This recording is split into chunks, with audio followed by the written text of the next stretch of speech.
Very good morning, everyone. Very good morning, everyone.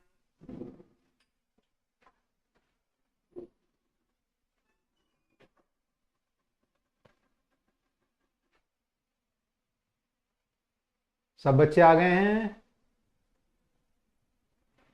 सब बच्चे live हैं, सुन पा रहे हैं?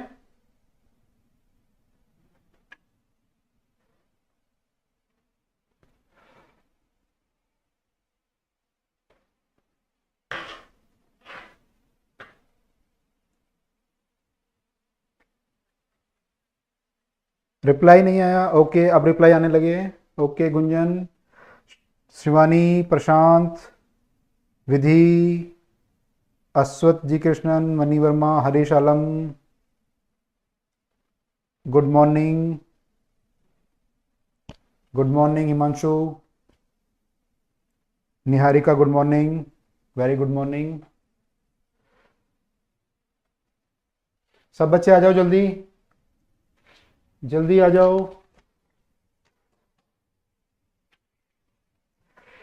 हो जल्दी आ जाओ बच्चे। ये क्या रखा है यहाँ पे, इसको हटा देते हैं यहाँ पे। Yes, good morning Farin, Mahnaz, Kanika, Tania, Shivani, Anshika, Sandhya, Shlok, good morning. Okay Mani Verma, अभी करते हैं, डाउट आपका डिस्कस करते हैं। Good morning. कोई स्टूडेंट नया है आज, नया ज्वाइनिंग कोई आज का? हो सकता है कल परसों से काफ़ी बच्चे ज्वाइन करें। कल जो है फर्स्ट कट ऑफ आ गई है। एनी गैस कितना कट ऑफ गया है जनरल के लिए? जनरल के लिए कितना कट ऑफ गया है marks wise? Good morning Himanshi. आप लोग तैयारी कर रहे हो ना? कितना कट ऑफ गया है जनरल का देखा है? रैंक वाइज तो 12,000 कुछ गई है, 12,300 आई थिंक। मार्क्स वाइज कितना कट ऑफ है? हाँ, डीपीपी का डाउट डिस्कस करेंगे बेटा, डीपीपी तो करेंगे अभी। हर्षिता, डीपीपी तो अलग से डिस्कस करेंगे डाउट पूरा। अभी आप कर लो जितना हो पा रहा है। Yes Surekha, good morning. Ritu, Harish Alam, Vansh Tyagi कह रहे हैं 618। 618 है। ओके, अच्छा मुझे एग्जैक्ट आइडिया नहीं है, आई थिंक 630 के आसपास लग रहा है मुझे, 630 35। 618 में मिला है क्या कॉलेज जनरल कैटेगरी और मेल कैंडिडेट? ये जनरल मेल का लिख रहे हैं आप लोग? क्योंकि 12,000 रैंक मुझे लगता है कि 618 पे तो नहीं होगी शायद, 630 के आसपास होनी चाहिए आई थिंक। तो ये वंश त्यागी और प्रशांत शर्मा 618 लिख रहे हैं। तो is it for the male general, general male candidate किसी को मिला ऐसा? और ऑल इंडिया कोटा माने मैनेजमेंट सीट नहीं होनी चाहिए। तो 618, आर यू श्योर? बेटा कट ऑफ मतलब ये है कि जो फर्स्ट काउंसलिंग हुई है अभी ऑल इंडिया की, उसमें जिन जिन बच्चों को कॉलेज अलॉट हो गया है उनकी लिस्ट कल जो है डिस्प्ले की है एमसीसी ने। तो वो जो लिस्ट है उसको आप देखेंगे तो काफी बड़ी लिस्ट है, आई थिंक 400 पेज की लिस्ट है। तो उसमें जो जनरल कैटेगरी का बच्चा है 12,000 कुछ रैंक तक जो है general category all India quota से सीट मिली है। उसके बाद फिर मैनेजमेंट है एंड अदर कैटेगरीज हैं। तो जनरल जो कैंडिडेट हैं वो वहां तक गया है। तो आप लोग एक बार लिस्ट चेक कर लें, कंपटीशन देखें कितना है। 618 कुछ बच्चे लिख रहे हैं।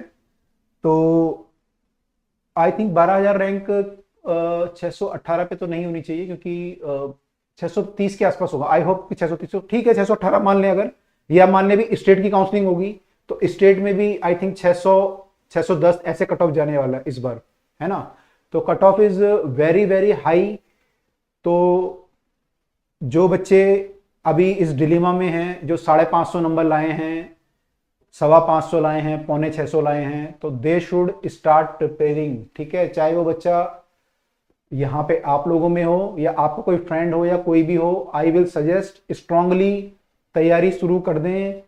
ज़्यादा कुछ इसके चक्कर में ना पड़ें, जो आपका काउंसलिंग है उसके चक्कर में ना पड़ें, बिकॉज वी डोंट नो कि काउंसलिंग जो है कितने बच्चों को इस बार मिलेगा। और अगली बार जो नीट है वो ज़्यादा दूर तो है नहीं, अगली बार का NEET is somewhere 6 month down the line. और यू कैन से अगर मान लो लेट भी हुआ तो जून में हुआ तो 8 मंथ 8 मंथ मान लो, है ना? तो इट्स नॉट वेरी डिफिकल्ट। और अगली बार जो कंपटीशन है थोड़ा टफ हो जाएगा।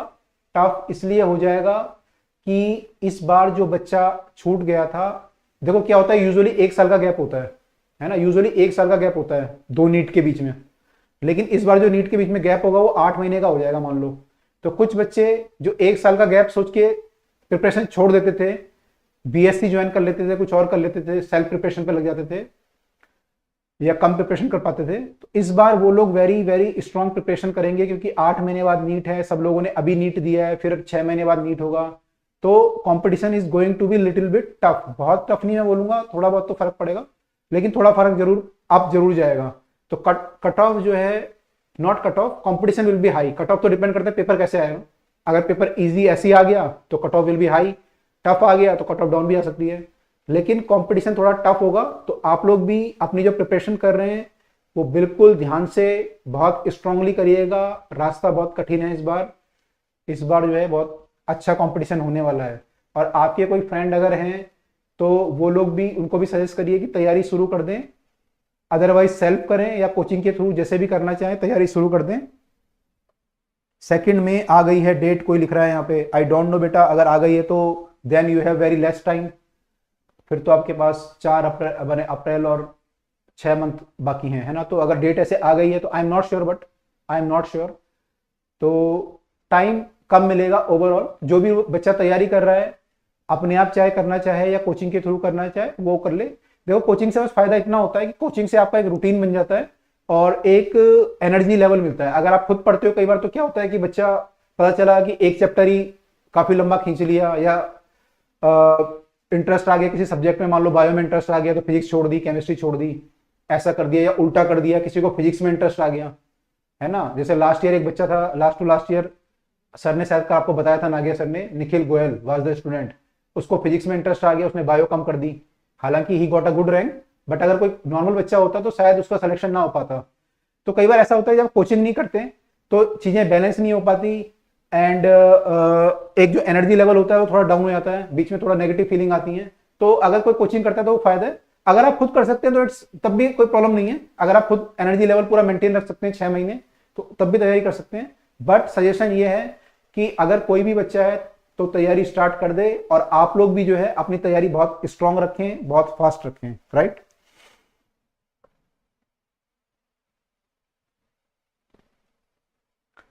ओके,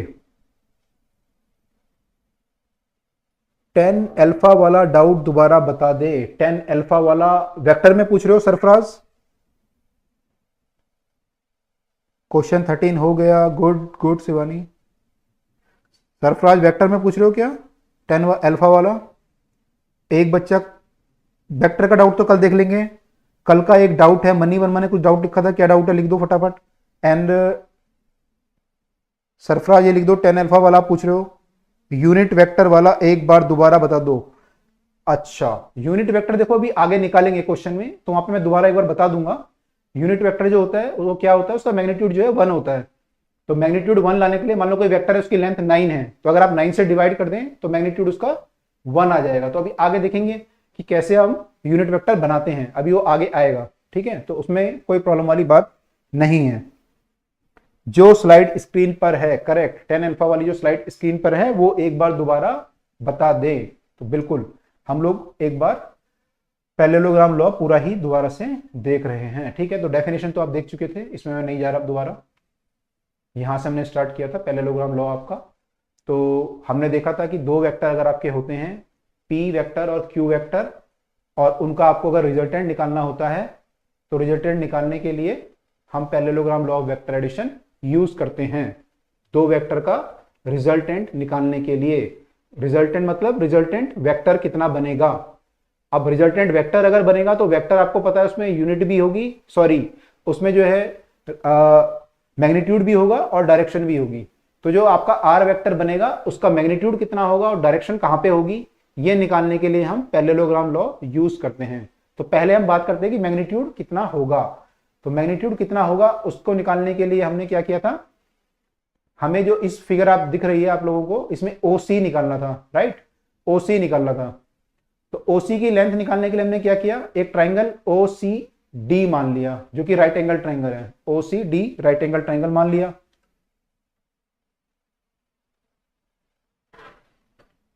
है ना, ये राइट एंगल ट्राइंगल मान लिया ओसीडी। है ना। इसकी एक साइड ये है, एक साइड ये है, और एक साइड ये नीचे वाली है पूरी, ठीक है। हमें निकालना था इसका आर वेक्टर का लेंथ, यानी कि इस ट्राइंगल में अगर हम देखें तो ये इसका हाइपोटेनियस है, हमें हाइपोटेनियस निकालना था।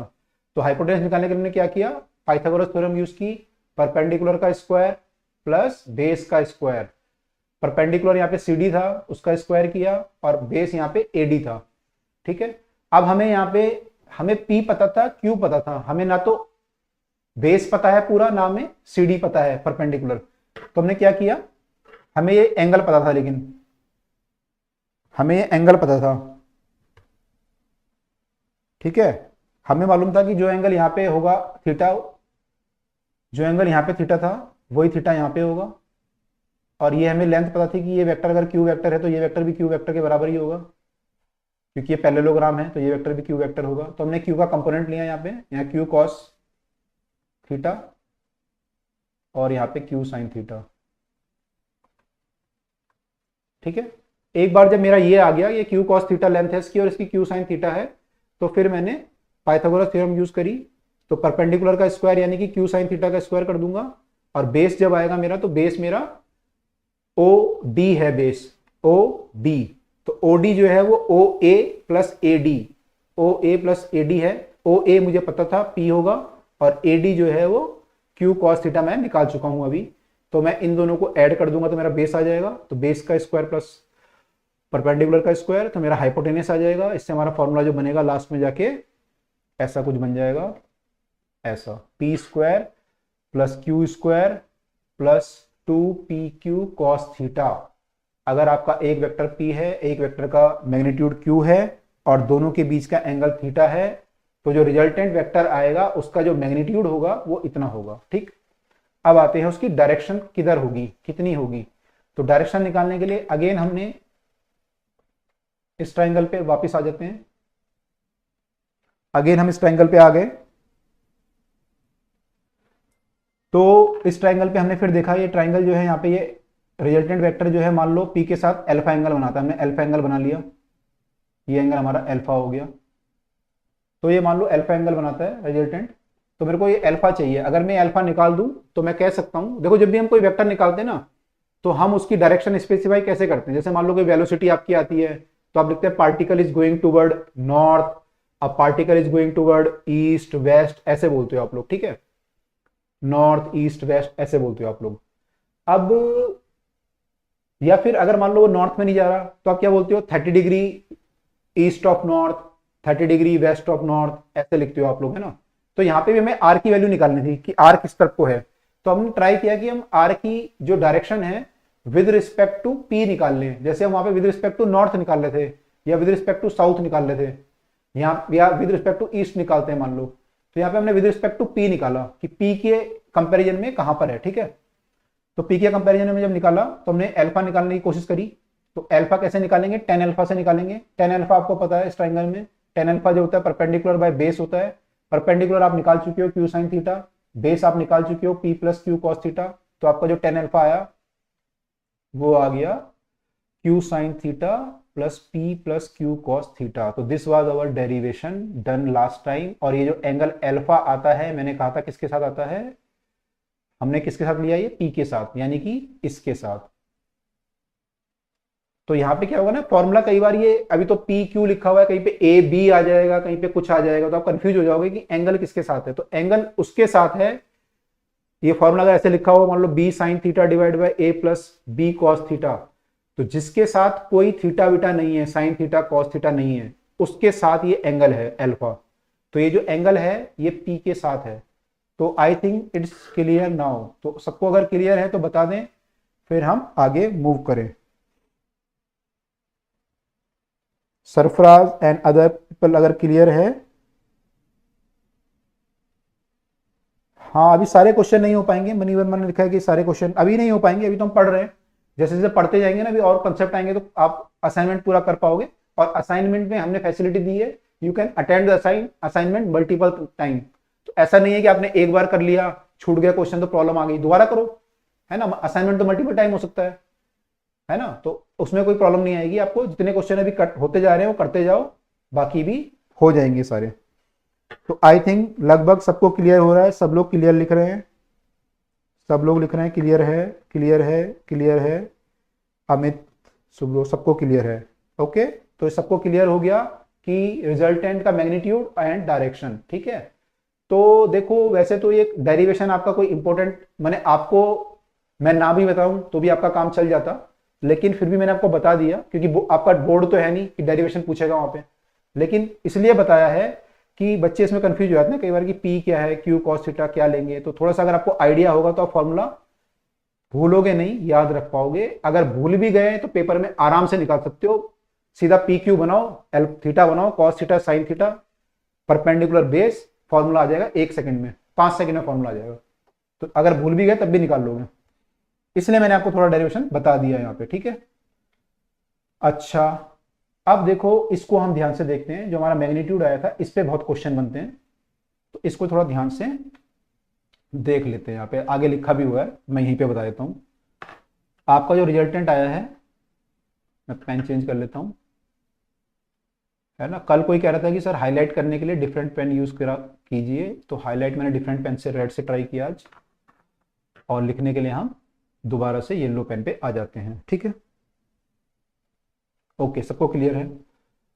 ठीक है, देखो ये जो हमारा आया था P square plus Q square plus 2pq cos theta आया। ठीक है, अब ये बताओ मुझे कि कॉस थीटा की मैक्सिमम वैल्यू कितनी होती है, ये बताओ।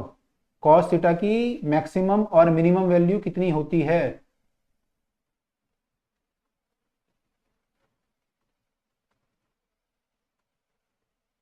ऐसा कुछ बना था ना फॉर्मूला पीछे,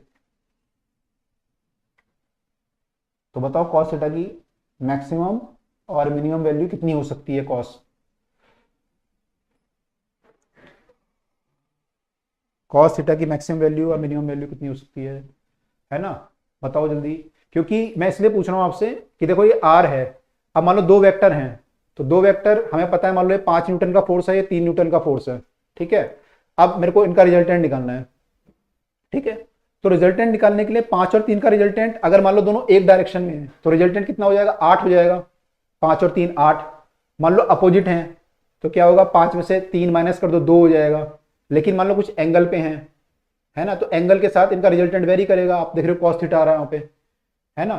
तो मुझे ये देखना है कि इनका मैक्सिमम कितना होगा, मिनिमम कितना होगा, है ना, और वो कब होगा, कौन से एंगल पे मैक्सिमम मिनिमम होगा। तो कॉस थीटा की मैक्सिमम वैल्यू जो है 1 है और मिनिमम वैल्यू जो है -1 है। कुछ बच्चे 0 लिख रहे हैं, 0 नहीं, -1 भी हो सकती है। अगर आपका थीटा, अगर कॉस जो है क्या हो जाए, सेकंड क्वाड्रेंट में चला जाए, कॉस अगर आपका 1 उससे फर्स्ट क्वाड्रेंट को क्रॉस करके सेकंड में चला जाएगा, कॉस नेगेटिव भी हो सकता है, तो -1 तक वैल्यू वेरी कर सकती है। तो cos theta can be -1, can be -1। अगर थीटा आपका 180 डिग्री हो जाए, वहां पे -1 आ जाता है। ठीक है, तो इसकी जो मैक्सिमम मिनिमम वैल्यू होती है वो +1 और -1 हो सकती है। तो जब ये +1 होगी वैल्यू, तो आपका ये जो चीज है वो मैक्सिमम हो जाएगी। अगर आप यहाँ +1 पुट कर दोगे तो मैक्सिमम हो जाएगी, और -1 पुट करोगे तो पूरी वैल्यू मिनिमम हो जाएगी। तो यानी कि जो आपका आर मैक्स होगा वो P square plus Q square plus P square plus Q square plus 2pq into 1 हो जाएगा। ठीक है, अब ये फॉर्मूला बन गया आपका A square plus B square plus 2ab। और आपको पता है कि A square plus B square plus 2ab जो होता है वो a प्लस बी का होल स्क्वायर का फॉर्मूला होता है। तो ये फॉर्मूला ऐसा कुछ बन गया। अब आप इसका रूट हटा दें तो ये बन जाएगा p प्लस क्यू। ठीक है, p प्लस क्यू। तो आर मैक्स की जो वैल्यू है वो p प्लस क्यू है। और ये वैल्यू कब आई है? जब दोनों जब एंगल कितना लिया आपने, कॉस थीटा आपने 1 लिया है, यानी कि एंगल कितना लिया आपने? थीटा 0 डिग्री लिया है, क्योंकि कॉस हमने पढ़ा था कॉस 0 जो होता है वो 1 होता है। ठीक है, अब आपकी मैथमेटिक टूल यूज होने शुरू हो गए।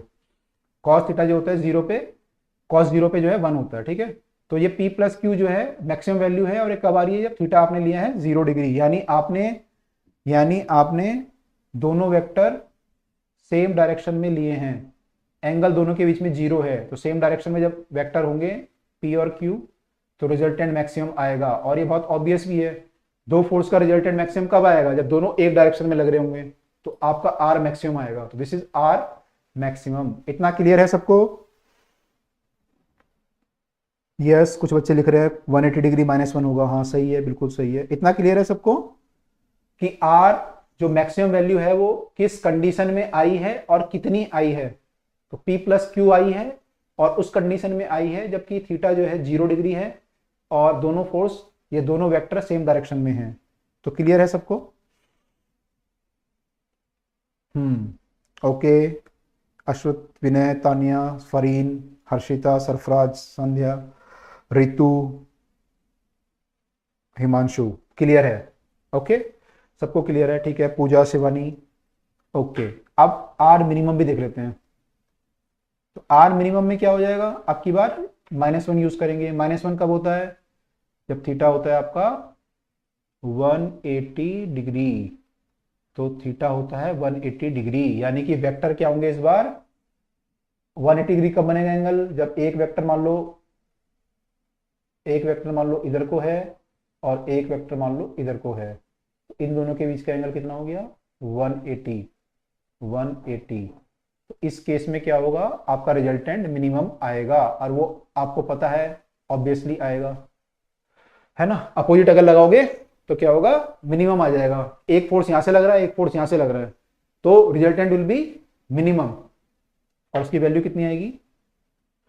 फटाफट से लिख देते हैं। P square plus Q square plus 2pq cos theta. cos theta को -1 पुट करोगे तो -1 हो जाएगा, तो ये -2pq हो जाएगा। अगेन ये जो फॉर्मूला बना इस बार a माइनस बी का स्क्वायर का फॉर्मूला बन गया, यानी p माइनस क्यू का स्क्वायर का फॉर्मूला बन गया ये। P square plus Q square -2pq। तो इसका रूट ले लेंगे। अब देखो रूट लेंगे तो देखो या तो p बड़ा होगा या q बड़ा होगा। तो या तो ये p माइनस क्यू आएगा या q माइनस p आएगा, है ना। तो ये तो p माइनस क्यू आएगा या फिर q माइनस p आएगा। तो कुछ किताबें इसे ऐसे भी लिख देती हैं, इस चीज को ऐसे भी लिख देती हैं, p q।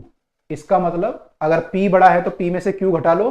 माइनस की जगह पे ऐसा साइन लगा देते हैं कि अगर p बड़ा है तो p में से q घटा लो और अगर q बड़ा है तो q में से p घटा लो, एक ही बात है। p माइनस q आएगा, ठीक है। I think it's clear to all. हाँ, कोलिनियर अगर होगा, बिल्कुल कोलिनियर अगर पैरेलल है तो मैक्सिमम, एंटी पैरेलल है तो मिनिमम आ रहा है यहां पे। ये क्लियर है? p minus q, okay. हाँ, p माइनस क्यू आएगा या p, ये जो साइन होता है, I don't know the name of the sign, but ये यूज करते हैं, ठीक है। ओके, अच्छा एक और केस ले लेते हैं। ऐसा भी केस कई बार आ जाएगा कि दो वेक्टर आपस में परपेंडिकुलर है मान लो। परपेंडिकुलर में एंगल कितना हो जाएगा आपस में? cos 90 आ जाएगा। एंगल अगर 90 हो गया तो 90 पे थीटा की वैल्यू, सॉरी cos की वैल्यू कितनी होती है? 0 होती है। हमने पढ़ा था cos 90 इज 0। cos 90 इज 0 हमने पढ़ा था कि वर्क के केस में भी देखेंगे, वहां पे cos 90 आएगा, 0 करेंगे, है ना। एसी के केस में cos 90 आएगा, 0 कर देंगे, पावर कंज्यूम। तो cos 90 इज 0। तो cos 90 अगर 0 है तो आपका ये जो r है वो क्या बन जाएगा उस केस में? cos 90 0 होगा तो पूरा 0 हो जाएगा, ये वाला टर्म आपका पूरा 0 हो जाएगा।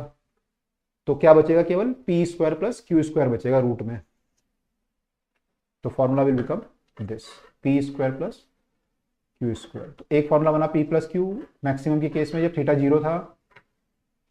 180 के केस में पी माइनस क्यू बन गया, जो हमने ऐसे लिखा है पी ऐसे।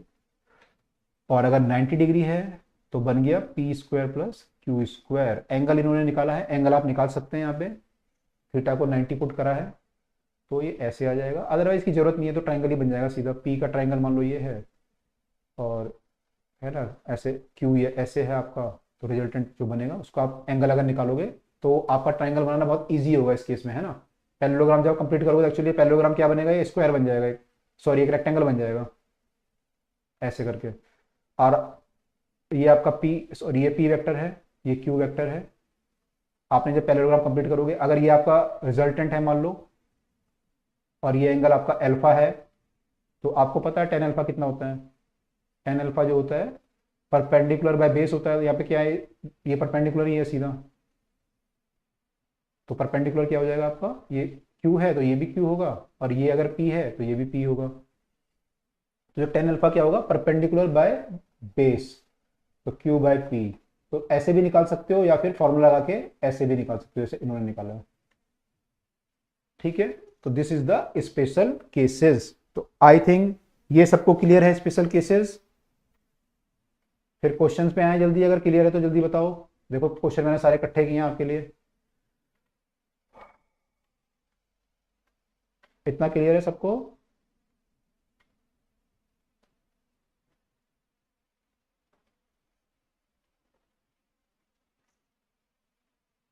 हाँ क्लियर है सबको? यस सबको क्लियर है? यस सबको क्लियर है। ओके, हर्षिता, श्लोका, श्लोक पांडे, फरीन, विधि, अश्वत, शिवानी, ऋतु, सबको क्लियर है? इतना सबको क्लियर है? ठीक है, parallelogram law is clear to all I think. इसमें एक चीज मैं और आपसे बस बता देता हूं, फिर हम क्वेश्चन पे मूव करते हैं। जब हमने पैरेललोग्राम बनाया था, हमने इसे पी वेक्टर मान लिया था और इसे क्यू वेक्टर मान लिया था। अच्छा एक चीज और ध्यान रखना इसमें, कई बच्चे क्या होता है, कई बार इसे पी मान लेते हैं, इसे क्यू मान लेते हैं, लेकिन फॉर्मूला वही लगा देते हैं जो हमने निकाला था, ड्राइव किया था, है ना। तो देखो पी स्क्वायर रिजल्टेंट का फॉर्मूला तो फर्क नहीं पड़ेगा इसमें, P square plus Q square plus 2p q cos theta, तो उसमें तो अगर आप फर्क करोगे कोई फर्क नहीं पड़ेगा। लेकिन जब आप दूसरा फॉर्मूला लगाओगे ना टेन अल्फा वाला, तो वहां फर्क पड़ जाएगा कि आपने क्यू किसको माना है, पी किसको माना है, एंगल कहां से माना है। तो थोड़ा सा ध्यान रखना कि वहां पे जो है चेंज मत करना उसे, या फिर चेंज करोगे तो फिर फॉर्मूला भी चेंज हो जाएगा, उसे ध्यान रखना। अच्छा मैं ये कह रहा था, यहाँ पे मान लो ये दो आपने मान लिए और आपने ये पैरेललोग्राम कंप्लीट कर लिया ऐसे करके, आपने ये पी के क्यू के वेक्टर या पैरेलल माना तो ये भी क्यू वेक्टर हो गया और ये भी पी वेक्टर हो गया। ठीक है, आपने बोला ये रिजल्टेंट है मेरा, ये मेरा रिजल्टेंट है। किन दोनों का रिजल्टेंट है, इस वाले वेक्टर का पी का और इस वाले वेक्टर क्यू का। इसका रिजल्टेंट क्या है, ये है, ये है। और आर क्या है, पी का और क्यू का resultant, P vector plus Q vector है। ये वेक्टर की फॉर्म में लिखा है मैंने, ठीक है, स्केलर की फॉर्म में नहीं लिखा। स्केलर की फॉर्म में तो वही आ जाएगा, P square plus Q square plus 2p q। तो ये इसका रिजल्टेंट है आर वेक्टर। अच्छा, तो ये डायगोनल जो है, पैरेललोग्राम लॉ ये बोलता है कि ये जो डायगोनल है वो इन दोनों का रिजल्टेंट रिप्रेजेंट करेगा। ठीक है, लेकिन भाई पैरेललोग्राम में तो दो डायगोनल होते हैं, एक ये भी तो होता है, एक ये भी तो होता है। तो ये डायगोनल किसके बराबर होगा, मैंने क्या कितना होगा, जैसे मैंने पी प्लस क्यू लिखा है, तो इसको मैं क्या लिखूंगा, अगर ये आर डैश है मेरा, आर डैश को क्या लिखूंगा बताओ।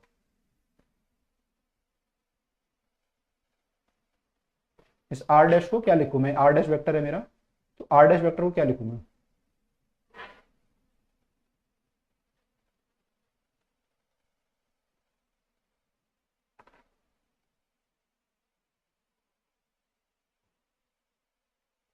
बताओ सब लोग क्या लिखूं।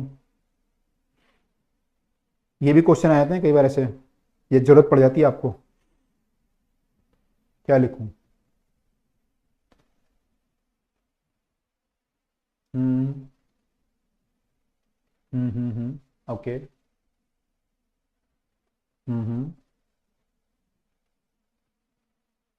P vector resultant minus Q vector लिख रहे हैं कोई, P vector minus Q vector. Okay, बाकी लोग देखो क्या बनेगा ये। कुछ बच्चे पकड़ पा रहे हैं, कुछ स्टूडेंट पकड़ पा रहे हैं इसे।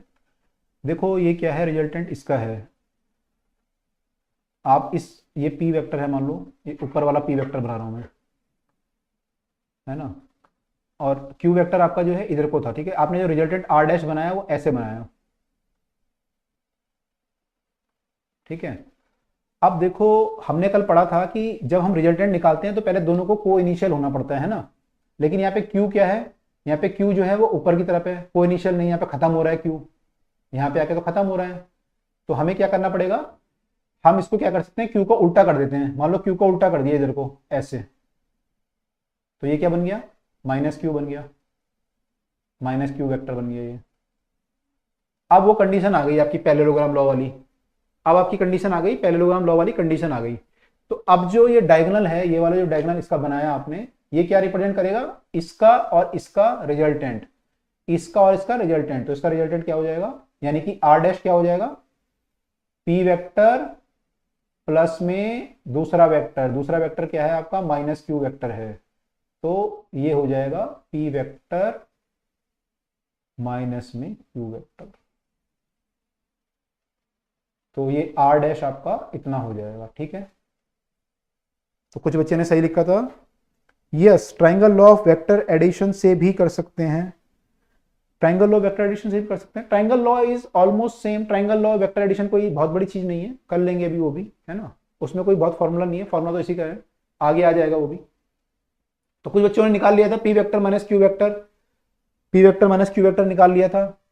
अच्छा मान लो ये मैं ये पूछता आपसे,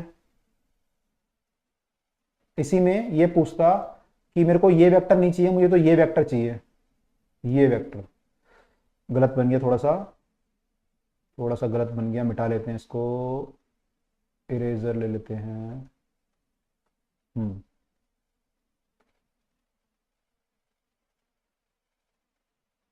है ना, मान लो मुझे चाहिए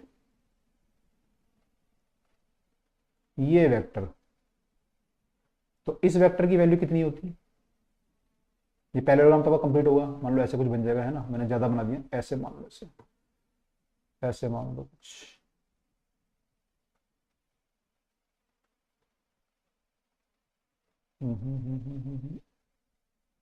एक बार दोबारा बना रहा हूं, दोबारा बना देने।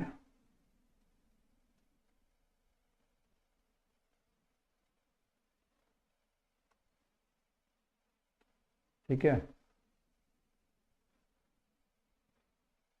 तो मुझे ये वेक्टर चाहिए था एक्चुअली, ये वाला, तो ये वेक्टर कितना होगा, ये पी था और ये क्यू था। ठीक है, डायरेक्शन ध्यान रखना, क्यू की डायरेक्शन इधर को थी, पी की इधर को थी, तो ये वेक्टर कितना होगा, मान लो इसे कुछ भी मान लो, तो ये वेक्टर कितना होगा,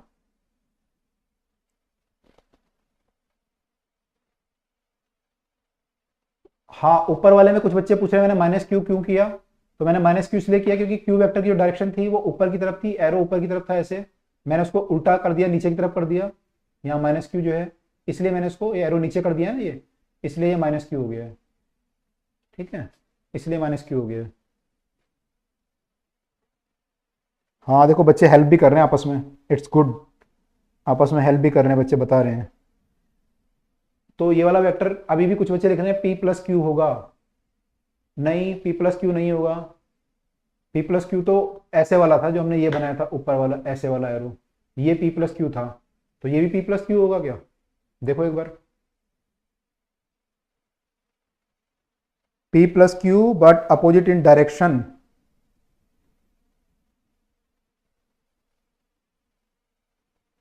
ये क्यू है या हाँ कुछ बच्चे आंसर लिख रहे हैं, कुछ बच्चे आंसर लिख रहे हैं, हाँ वो क्यू है, ये ना क्यू वेक्टर है यहाँ पे क्यू, ये पी वेक्टर है और ये क्यू वेक्टर है, तो इसका जो रिजल्टेंट यहाँ पे ये ऐसा मैंने बनाया, देखो ये किसका रिजल्टेंट होगा, ये होगा इसका, अगर मैं वेक्टर इधर को बनाता और इसका, इन दोनों का रिजल्टेंट ये होता। ठीक है, अब ये वेक्टर क्या होगा, क्योंकि ये क्यू वेक्टर है ऊपर की तरफ को, तो ये वेक्टर उसके अपोजिट है और पैरेलल है, तो ये बिल्कुल जस्ट जो है एंटी पैरेलल है, तो इसका माइनस क्यू हो जाएगा ये, क्योंकि अपोजिट डायरेक्शन कर दिया आपने, मैग्नीट्यूड सेम है लेकिन डायरेक्शन अपोजिट है, तो ये माइनस क्यू हो गया। ऐसे ये वाला जो वेक्टर है, ये वाला पी वेक्टर आपका इधर की तरफ को था, ये वेक्टर इक्वल इन मैग्नीट्यूड है लेकिन अपोजिट इन डायरेक्शन है, तो माइनस पी हो गया, ये माइनस पी हो गया। तो जो ये वाला आपका वेक्टर है, मान लो ये आर डबल डैश मान लेता हूं मैं, आर डबल डैश, तो जो आर डबल डैश होगा वेक्टर, वो क्या हो जाएगा, इन दोनों का रिजल्टेंट, इसका और इसका रिजल्टेंट। ठीक है, इसका और इसका रिजल्टेंट, यानी कि माइनस पी और प्लस माइनस क्यू का रिजल्टेंट, सॉरी यहाँ माइनस क्यू आ जाएगा, माइनस क्यू का रिजल्टेंट, यानी कि minus P vector minus Q vector, ये वेक्टर ये होगा। आई थिंक ये देखो सबने निकाल लिया है, सब बच्चे निकाल चुके हैं, गुड। ट्राइंगल लॉ से P माइनस क्यू ही आएगा, अंशिका हरीश आलम, हाँ वो सेम ही आएगा, ट्राइंगल लॉ लगाओ चाहे कोई लॉ लगाओ, ट्राइंगल लगा लो, ट्राइंगल लॉ लगा लो, इसमें लगा दो ट्राइंगल लॉ, ट्राइंगल लॉ लगा लो, चलो कहाँ पे लगाए, यहाँ पे लगा लेते हैं, है ना, थोड़ा सा स्क्रीन वो होगी। अगर मैं ट्रायंगल लॉ लगा रहा होता है यहाँ पे, ट्रायंगल लॉ होता क्या है वैसे? ट्रायंगल लॉ ये होता है कि, चलो अभी आगे देखेंगे ट्रायंगल लॉ, वही देखेंगे, ठीक है, अभी यहाँ नहीं करते, आ जाएंगे उस पर, लेकिन सेम आंसर आएगा। लेट अस सी देयर, यहाँ नहीं करते अभी। अच्छा, ये क्लियर हो गया सबको? डायगोनल जो है कैसे निकाले हमने? तो इधर को डायगोनल हो सकता है, उल्टा हो सकता है, इधर को हो सकता है, इधर को हो सकता है ना। 4 डायगोनल हो सकते हैं, मैंने 3 निकाले अभी, चौथा भी निकाल सकते हो आप। तो ये क्लियर है सबको? चौथा निकाल लोगे खुद?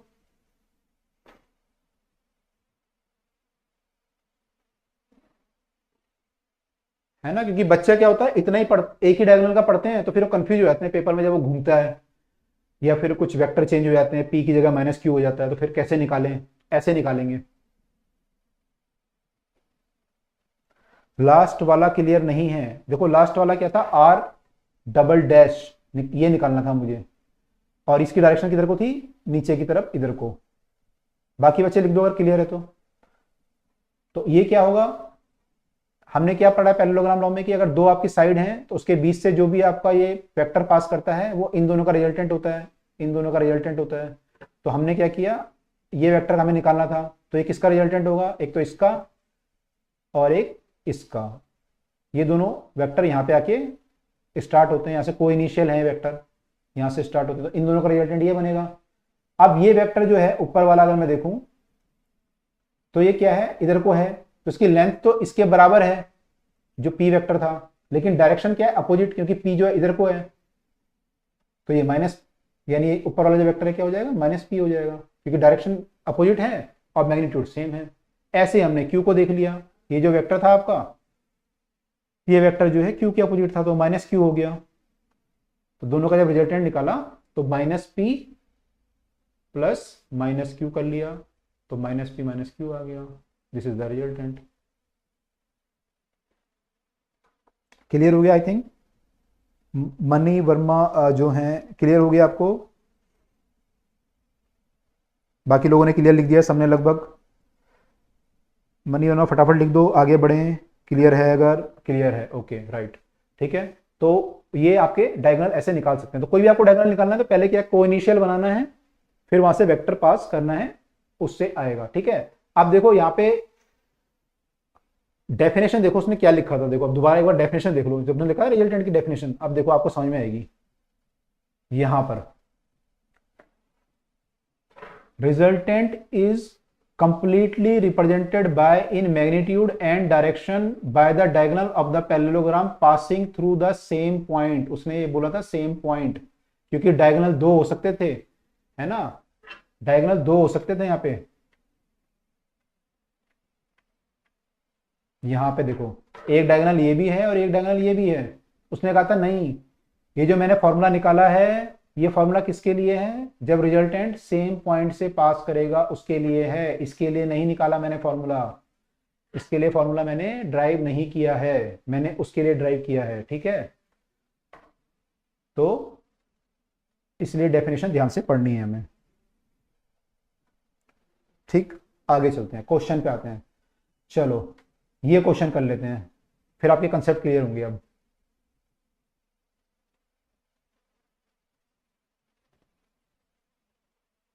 Vector sum of the forces 10 Newton and 6 Newton can be. दो वेक्टर हैं 10 और 6 के, इनका सम कितना हो सकता है ना। कितना होगा नहीं पूछा, कितना हो सकता है। और ये भी नहीं पूछा क्या नहीं हो सकता, नॉट नहीं पूछा। ये बहुत गलती करते हैं बच्चे, नॉट पूछा है नहीं पूछा। देखो बेटा कितना आएगा, आंसर क्या आएगा इसका? सी बी, ओके 8 यानी बी। बी बोल रहे हैं कुछ बच्चे।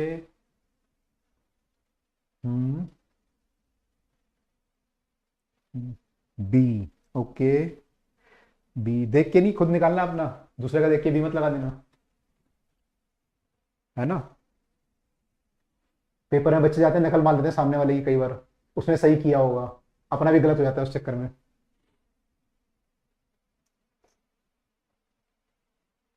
सरफराज क्या पूछ रहे हो? यही पूछ रहे हो, क्वेश्चन पूछ रहे हो? ये क्वेश्चन पूछ रहे हो जो लिखा है सामने, या कुछ और पूछ रहे हो? हाँ अभी बताते हैं, अभी तो मैं आप लोगों को मौका दे रहा हूँ, मैं भी बताऊंगा। अभी मैं छोड़ थोड़ी रहा हूँ, अभी तो आप लोगों को मौका दे रहा हूँ, 1-2 मिनट आप लोग ले लो। हाँ 8 कैसे हो गया, मुझे भी नहीं पता बेटा कैसे हो गया 8, अभी तो बच्चे बता रहे हैं, तो मैंने तो करा ही नहीं अभी कुछ, मुझे भी नहीं मालूम। अब बच्चे बताएंगे तो मैं सोचूंगा फिर कैसे हो गया 8।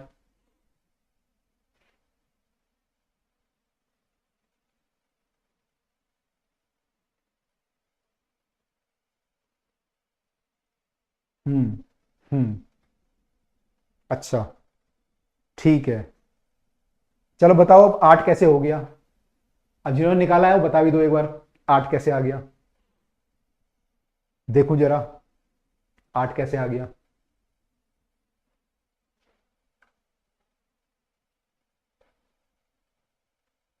निकालो, बताओ कैसे आया 8। हेमराज जी।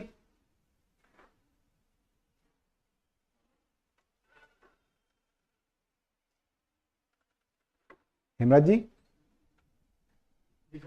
पानी दे दीजिएगा।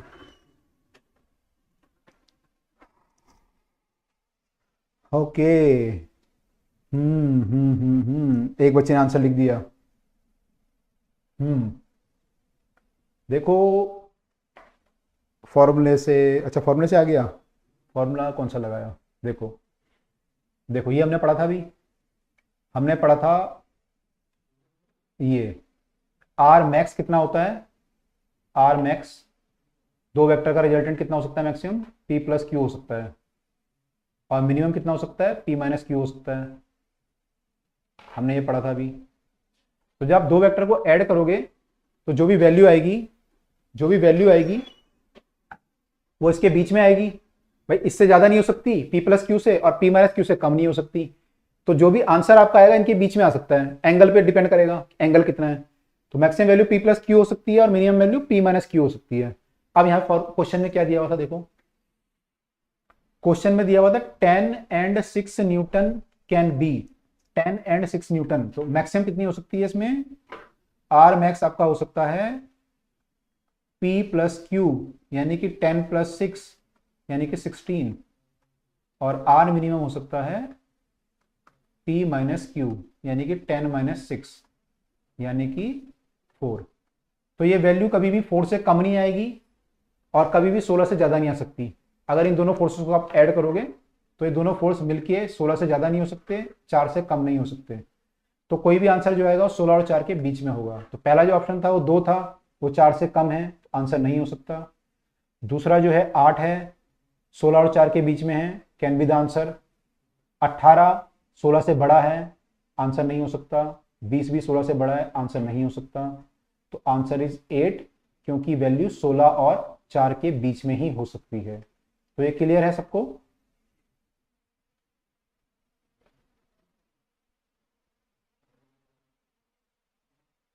तान्या ने बिल्कुल एग्जैक्ट एक्सप्लेनेशन भी लिख दिया है कि हम सम करेंगे तो 16 आएगा।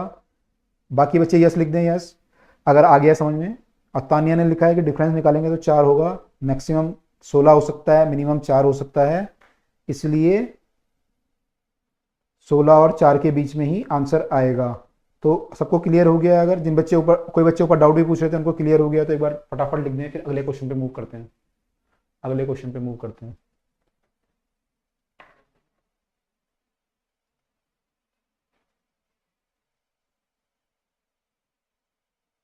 जल्दी जल्दी, कम बच्चे रिप्लाई कर रहे हैं, फटाफट सबका रिप्लाई चाहिए मुझे।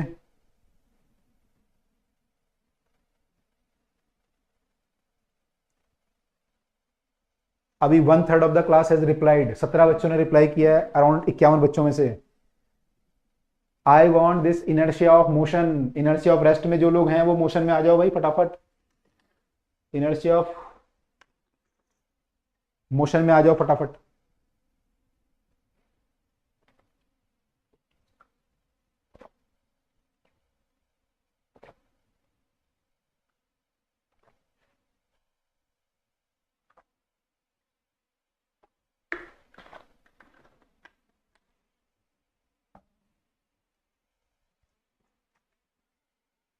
हम्म। अब जो है काफ़ी बच्चे आंसर दे चुके हैं, है ना। तो लिखते रहोगे आपको तो मुझे पता चलेगा ना समझ में आ रहा है नहीं आ रहा, मुझे कैसे पता चलेगा? मैं तो कैमरे को सुना रहा हूँ यहाँ पे, है ना। मुझे तो लग रहा है कैमरा है स्टिल और वो मेरी बात सुन रहा है। अब आप लोग तो तभी पता चलेगा ना जब इस पर लिखोगे, मुझे तो पता ही नहीं चल रहा आप लोग सुन रहे हो, समझ रहे हो, नहीं समझ रहे। तो देखो ये आंसर बी था यहाँ पे, और ये अगला क्वेश्चन आपके सामने है। ठीक है, तो इसको करने से पहले एक बार ट्रायंगल लॉ भी समझ लें। ट्रायंगल लॉ समझ लेते हैं पहले, क्योंकि अगले क्वेश्चन में ट्रायंगल लॉ का यूज जरूरत पड़ेगी थोड़ा बहुत। तो ट्रायंगल लॉ क्या बोलता है? ट्रायंगल लॉ ये बोलता है, मैं उसकी डेफिनेशन पे नहीं जा रहा, डेफिनेशन क्या है। ट्रायंगल लॉ ये बोलता है कि मान लो आपने दो वेक्टर को ट्रायंगल की दो साइड से रिप्रेजेंट किया, मान लो ए पी वेक्टर और क्यू वेक्टर, ठीक है। तो ये पी वेक्टर और क्यू वेक्टर को जोड़ने का एक और तरीका है, जैसे आपने पैरेललोग्राम लॉ पढ़ा, जैसे आपने पैरेललोग्राम लॉ पढ़ा, वैसे ये एक और तरीका है ट्रायंगल लॉ। तो ये बोलता है कि जो p प्लस क्यू का रिजल्टेंट आएगा वो क्या आएगा, वो इसकी थर्ड साइड से रिप्रेजेंट होगा। थर्ड साइड कौन सी होती है ट्रायंगल की? थर्ड साइड बनाऊंगा तो थर्ड साइड ये होगी ट्रायंगल की, थर्ड साइड से रिप्रेजेंट होगा, ठीक है। थर्ड साइड से रिप्रेजेंट होगा, लेकिन लेकिन टेकिंग इन अपोजिट ऑर्डर, उसमें लिखा रहता है डेफिनेशन जब आती है कि the resultant if two vector can be represented, if two vector can be represented by to side of the triangle taking in order. Order मतलब ये वेक्टर यहां से शुरू हुआ, यहां पे खत्म हुआ, अगला वेक्टर यहां से शुरू हुआ, यहां पे खत्म हुआ, तो ऑर्डर में चल रहा है आपका, पहले वो खत्म हुआ फिर अगला शुरू हुआ, ऐसे। तो उनका जो रिजल्टेंट होगा it is represented by third side of the triangle taking in opposite order. Third side of the triangle taking in opposite order. तो अपोजिट ऑर्डर मतलब आपका ऑर्डर ये था, अगर मैं ऑर्डर में चलता तो ऐसे आता ये ऑर्डर, लेकिन वो कह रहा है नहीं, taking in opposite order. Opposite मतलब इससे उल्टा, इससे उल्टा, यानी इस वेक्टर को करना है हमें उल्टा, अपोजिट ऑर्डर में करना है। अपोजिट ऑर्डर किधर को हो जाएगा? ऊपर को हो जाएगा अपोजिट ऑर्डर।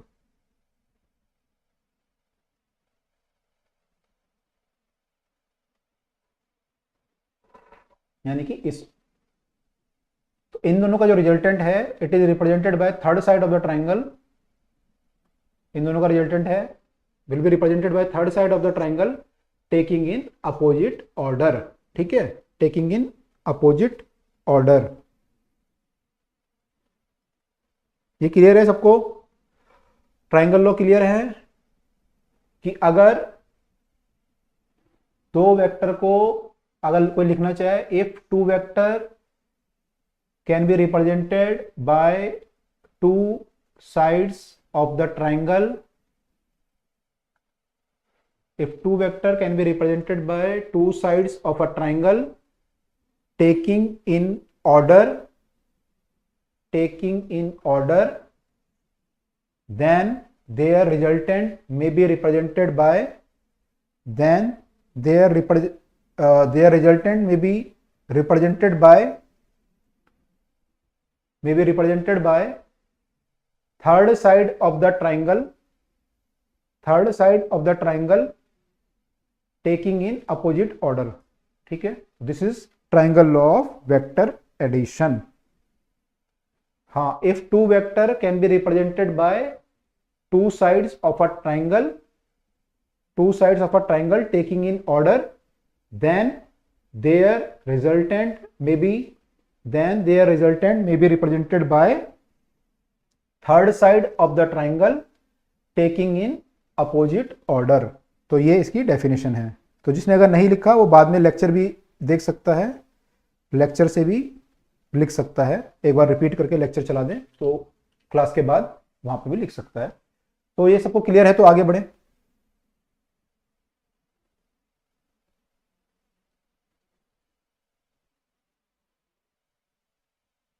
क्लियर है? श्रवण कुमार, ब्यूटी कुमारी जो है क्या बोल रहे हैं सर, क्वेश्चन लिखा रहे हैं मींस समझ में नहीं आया पूरा, क्या बोलना चाह रहे हो? क्वेश्चन लिखा रहे हैं, बाकी बच्चे लिख दो क्लियर है तो। एंड ब्यूटी कुमारी लिखें क्या लिखना चाह रहे हो आप, थोड़ा सा क्लियर कर दो मुझे।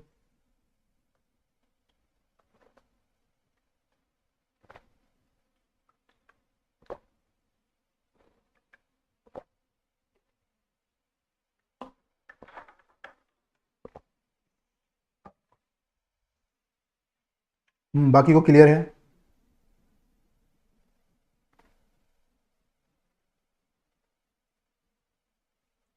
जो आपने बताया है वो नोट्स में, हाँ बेटा लिखना था।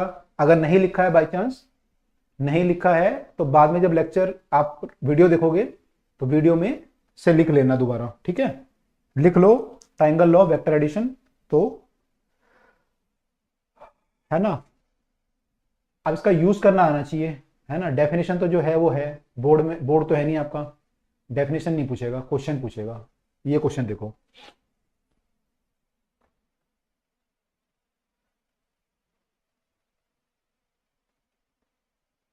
ये क्वेश्चन देखो, है ना। जो मेरे नोट्स बना रहे हैं, तो नोट्स में बहुत ज़्यादा मत लिखना, कंसेप्ट क्लियर करना, डेफिनेशंस वगैरह जितनी ज़रूरत हो उतना लिखना, है ना। बड़े बड़े नोट्स मत बनाना, नहीं तो बाद में रिवाइज नहीं कर पाओगे। कॉन्सेप्ट, मेन मेन कंसेप्ट लिखो, मेन मेन फार्मूला जो हमने पढ़ा है वो लिखो, जितने से आपका काम चल जाता है, जितने से आप डीपीपी कर पाते हैं, आप यहाँ क्वेश्चन कर पाते हैं, उतना ही लिखना बस, ठीक है। सारे केसेस लिखने की जरूरत नहीं है।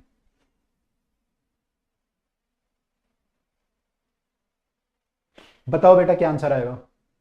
विच of the set given below may represent the magnitude of 3 vector adding to 0। कौन से सेट जो है इनका रिजल्टेंट 0 आ सकता है? किसका आ सकता है रिजल्टेंट 0?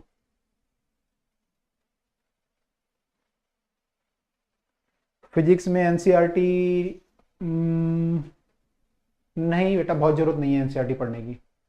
एनसीईआरटी पढ़ोगे तो बहुत टाइम भी लग जाएगा और उतना आउटपुट नहीं आएगा, तो मैं कभी बहुत ज़्यादा रिकमेंड नहीं करता एनसीईआरटी पढ़ने का, ठीक है। तो जितना यहाँ पे पढ़ाया जा रहा है दैट इज एनफ, मैंने वो पहले ही बताया, जो हम लोग यहाँ पे पढ़ रहे हैं वो एनफ है।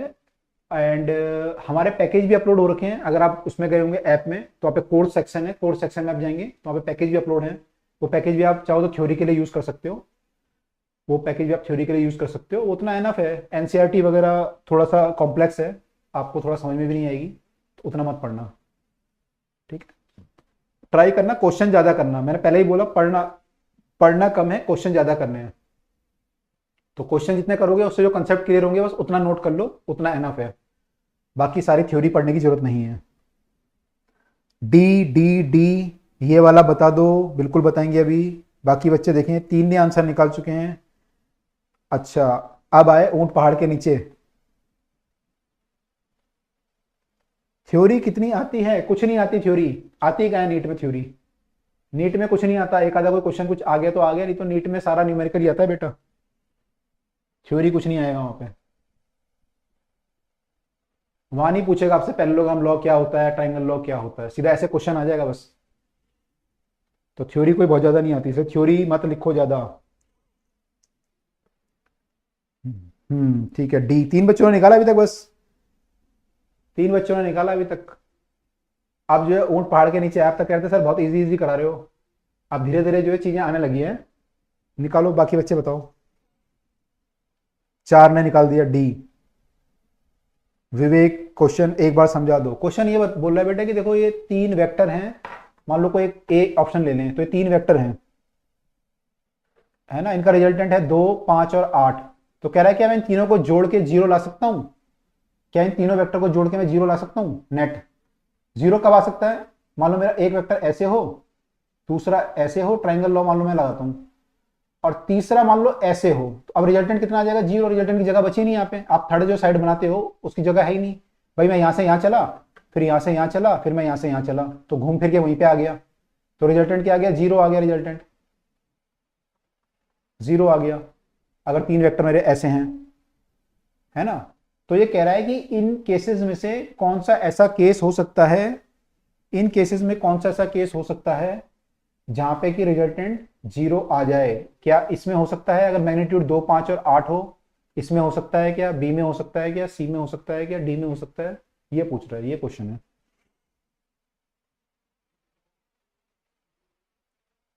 छह बच्चों ने ही किया है अभी तक, 6-7 बच्चों ने ही किया है।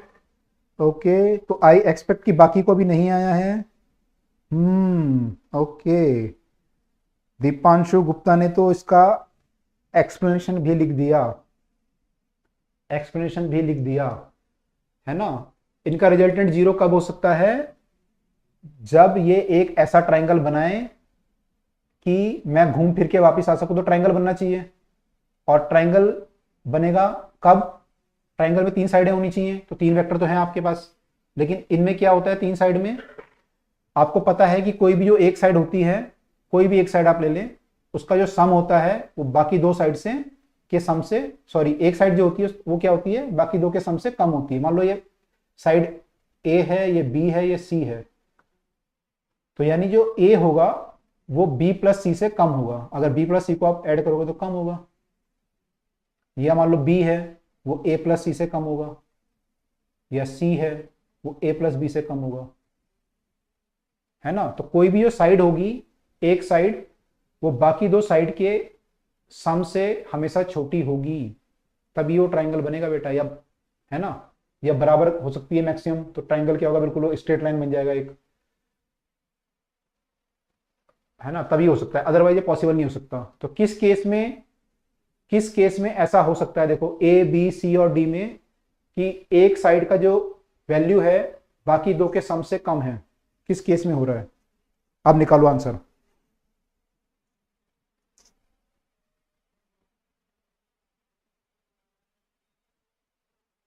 आप देखो कितने बच्चे आंसर निकाल पा रहे हैं, है ना। हमें वो ऑप्शन देखना है जिसमें कि कोई भी एक साइड का सम बाकी 2 से बड़ा आ जाए, सॉरी छोटा आ जाए, तो वहां पे रिजल्टेंट 0 आ सकता है। Magnitude of the 3 vector adding 0 हो सकता है वहां पे, अगर वो ट्राइंगल बना दे। तो ट्राइंगल कहां पे बन सकता है? देखो, पहले में बन सकता है, पहले में बन नहीं सकता, क्योंकि जो 8 है वो इन दोनों से बड़ा है। 2 और 5 आपका 7 आएगा, बड़ा हो गया, तो ये कंडीशन आपकी उल्टी हो गई, यहाँ पे तो ऐसे आ गया। एक साइड 2 से बड़ी हो गई, तो ये गलत है, यानी यहाँ हो नहीं सकता। तो कहाँ हो सकता है? देखो, अगले वाले में 10 है सबसे बड़ा, वो 3 और 6 से 9 होंगे, उससे बड़ा है। तो सब लोग लिख दो जल्दी डी, और जिसको नहीं आया वो भी लिख दो एक बार। अगर आंसर आ गया तो लिख दो, और नहीं आया तो लिख दो कि नहीं हुआ। जल्दी जल्दी लिख दो, फटाफट, अगले क्वेश्चन में मूव करना है फिर।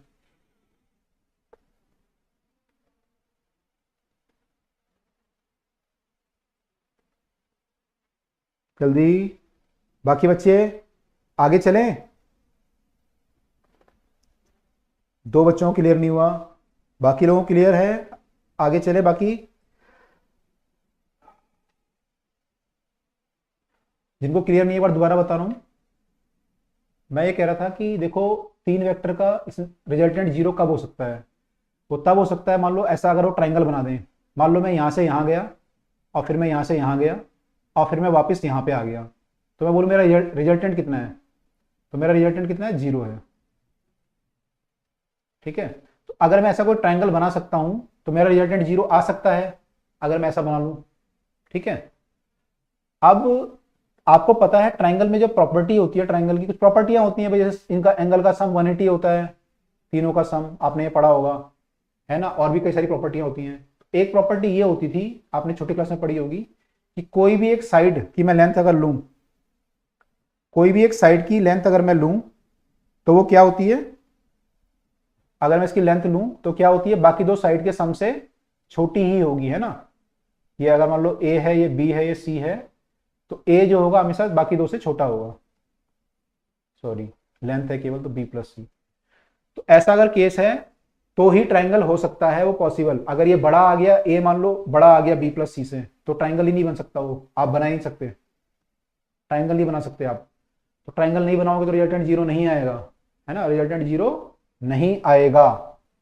तो आप देखो किसमें ऐसा हो सकता है कि आप ट्राइंगल नहीं बना सकते, और किसमें बना सकते हो। तो पहले वाले केस में देखें तो ये ट्राइंगल आप नहीं बना सकते, क्योंकि 8 आपका जो है 2 साइड के सम से बड़ा आ गया, तो ट्राइंगल नहीं बनेगा। ये वाला केस आ गया, है ना, इसमें ट्राइंगल नहीं बनेगा, इस केस में बन जाता।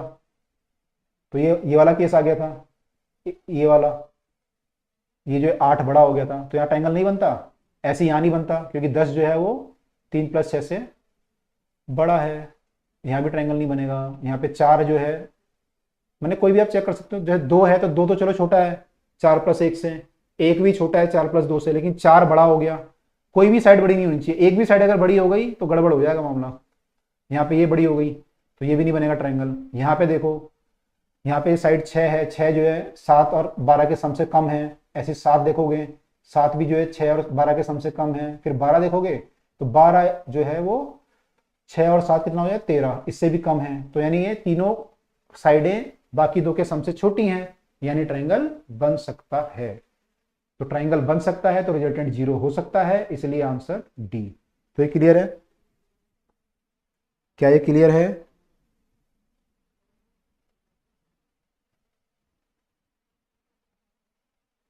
नहीं, हमेशा लास्ट वाला कंपेयर नहीं करना, तीनों कंपेयर करने हैं, तीनों कंपेयर करने हैं, है ना, तीनों। तो लास्ट वाला मैं इसलिए कहता एक्चुअली लास्ट वाला बड़ा था ना, यहाँ पे ये 8 था एक्चुअली लास्ट वाला। अगर 8 जो है इन दोनों से छोटा हो जाता सम से, इसलिए मैंने चेक किया।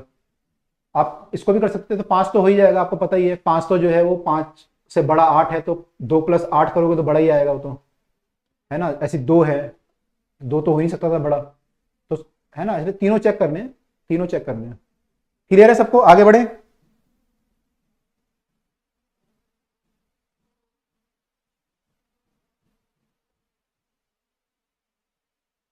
आगे बढ़े। क्लियर है? फरीन लिख रहे हैं 8 + 2, ऐसे में तो मैग्नीट्यूड 8 + 2 = 10 होगा। हाँ, 8 + 2 10 होगा, बट 5 तो बन जाएगा ट्राइंगल। हाँ, ट्राइंगल बन जाएगा ना, ट्राइंगल में क्या है भाई, ट्राइंगल ऐसे कुछ बन जाएगा। 8, मान लो 8 बड़ी साइड है, बहुत बड़ी, और 2 ऐसे कुछ बना लेंगे, तो ये छोटी, ये साइड छोटी बन जाएगी, 5 ऐसा कुछ हो जाएगा, 2 5 8 बन जाएगा ट्राइंगल, है ना। नहीं बनेगा, सॉरी। अच्छा, ये वाला पूछ रहे हो? हाँ, नहीं बनेगा, 2 और 5 7 होगा ना, यहाँ तो बनेगा ही नहीं बेटा, क्योंकि ये देखो, आप जब इस रास्ते से जाओगे, एक रास्ता ये है और एक रास्ता ये है, तो ये रास्ता हमेशा बड़ा ही होगा ना भाई, सीधा रास्ता छोटा होता है, तो या तो ट्राइंगल नहीं बनेगा ना। ये 8 है, 2 बनाओगे तो 2 इतना बनेगा मेरे ख्याल से, और 5 ऐसे बनेगा। ये बड़ा बनाना पड़ेगा आपको, मैच नहीं करेगा ये बड़ा बनाना पड़ेगा, मैच नहीं करेगा ये, क्योंकि ये रास्ता हमेशा बड़ा होगा, सीधा रास्ता हमेशा छोटा होता है, ऐसे भी याद रख सकते हो। क्लियर है? बाकी लोगों को आगे बढ़े। फरीन क्लियर हो गया?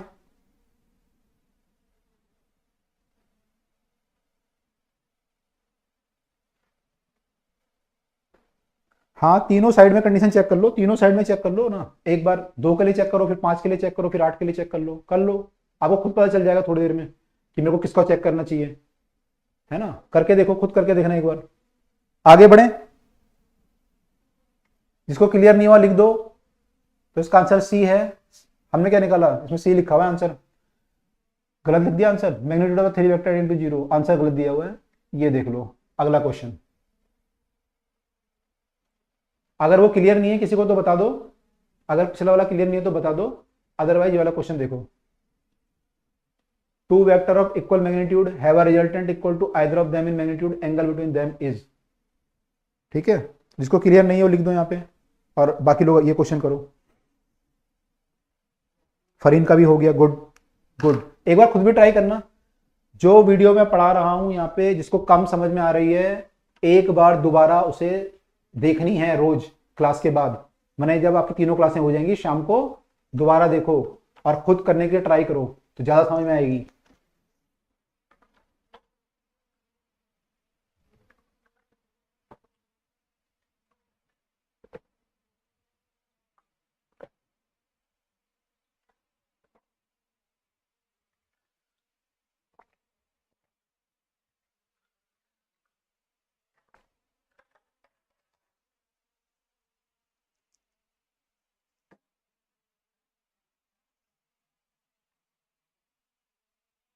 वन 120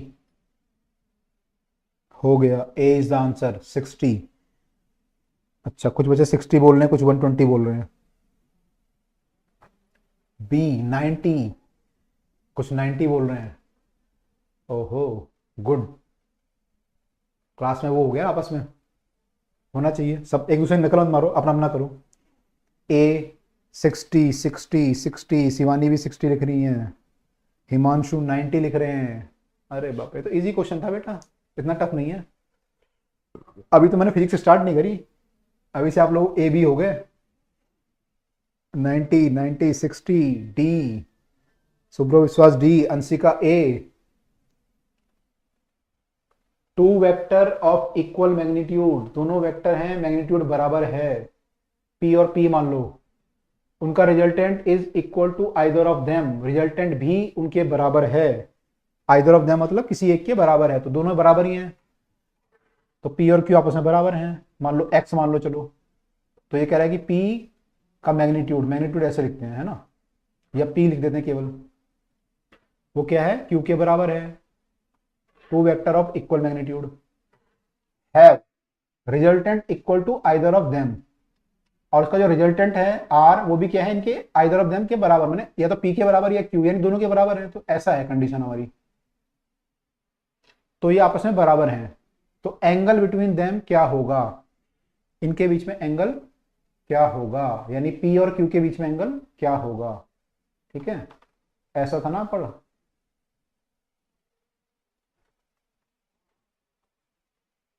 तो ये पी है और ये क्यू है, और ये दोनों आपस में बराबर हैं। ठीक है, और रिजल्टेंट भी बराबर है 3, तो कैसे होगा, तो इसको ग्राफिकली तो नहीं, लेकिन हमने जो फॉर्मूले भी पढ़े थे, P square plus Q square plus 2pq, उससे ट्राई करो एक बार, उससे ट्राई करो, देखो क्या आंसर आता है। एक दो बच्चे आंसर निकाल पाए अभी तक सही आंसर, बाकी बच्चे गलत निकाल रहे हैं, देखो क्या आंसर आएगा।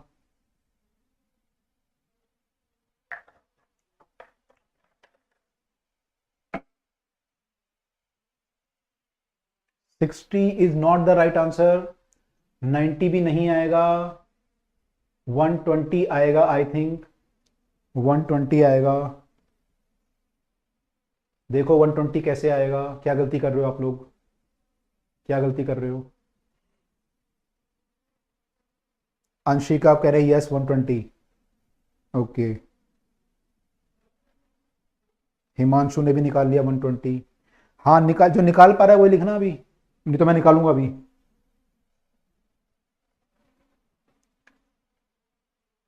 हाँ माइनस हाफ वैल्यू आएगी, माइनस हाफ वैल्यू आएगी, है ना, ऐसे होता है ना आपका, R square equal to P square plus Q square, P Q cos theta. आपको ये पूछ क्या रहा है क्वेश्चन में, एंगल बिटवीन देम पूछ रहा है, यानी कि थीटा पूछ रहा है, ये थीटा, और आपको दिया क्या हुआ है कि पी क्यू और आर सब आपस में बराबर है, तो इसकी वैल्यू कुछ भी पुट कर लो, तीनों बराबर है तो तीनों को पी पुट कर लो, या क्यू या आर या एक्स मान लो, एक्स पुट कर देते हैं, तो क्या हो जाएगा, X square equal to X square plus X square plus 2 P और क्यू का मल्टीप्लाई करेंगे तो एक्स स्क्वायर कॉस थीटा, तो ये हो गया 2x square, x square plus X square, या एक है ना 2x स्क्वायर मान लो, और यहाँ पे एक एक्स स्क्वायर है, तो जब 2x स्क्वायर इधर आएंगे, एक्स स्क्वायर में से 2x स्क्वायर गया तो कितना बचा, माइनस का एक्स स्क्वायर बचेगा, इक्वल टू हो जाएगा 2x स्क्वायर कॉस थीटा। ठीक है, ये X square plus X square 2x square हो गया, उसको मैं यहाँ ले आया इस साइड को, तो माइनस कर दिया मैंने, तो x square minus 2x square यानी कि माइनस एक्स स्क्वायर बचा, तो ये हो गया। अब एक्स स्क्वायर से एक्स स्क्वायर काट लो, तो ये 1 आ जाएगा यहाँ पे, -1, और ये 2 भी अपॉन में चला जाएगा, तो -1/2 हो जाएगा, तो कॉस थीटा की वैल्यू -हाफ, कॉस थीटा की वैल्यू -हाफ। अब कॉस थीटा -हाफ कब होता है वो हमें देखना था, तो आप या तो याद है तो अच्छी बात है, नहीं है तो निकाल के देख लो। वैसे भी आपको पता है कि फर्स्ट क्वाड्रेंट में तो होगा नहीं, तो फर्स्ट क्वाड्रेंट का आंसर हो नहीं सकता, सेकंड क्वाड्रेंट में हो सकता है, तो आपको केवल ये चेक करना था और ये चेक करना था। अब सेकंड क्वाड्रेंट में 105 की वैल्यू तो आपको अभी निकलेगी नहीं, मैथ्स वाले निकाल सकते हैं, पर आपसे तो नहीं निकलेगी, तो आप 120 पहले चेक कर लो, तो कॉस 120 चेक कर लो, इसको लिख देते हैं कॉस 90 प्लस थीटा, या 180 माइनस 60 भी कर सकते हो, कुछ भी कर सकते हो। ये करोगे अगर, तो ये आ गया आपका सेकंड क्वाड्रेंट, कॉस होता है नेगेटिव, तो माइनस आ जाएगा बाहर, और कॉस को चेंज कर देंगे किसमें, साइन में चेंज कर देंगे, क्योंकि 90 है यहाँ पे, 90 और 270 में चेंज होता है, तो साइन 30 हो जाएगा, माइनस साइन 30 होता है -1, तो यानी कि sorry minus half, sorry half होता है, तो ये -हाफ हो जाएगा, तो माइनस हाफ हो जाएगा, यानी कॉस 120 की वैल्यू माइनस हाफ होती है, यानी कि थीटा कितना होना चाहिए हमारा, यहाँ माइनस हाफ आ रहा था तो थीटा कितना होना चाहिए, 120 होना चाहिए। Is it clear to all? Is it clear to all? जो लोग 60 निकाल रहे हैं वो शायद माइनस या प्लस में कुछ गलती कर रहे होंगे। अब क्लियर है सबको ये? अब क्लियर है सबको?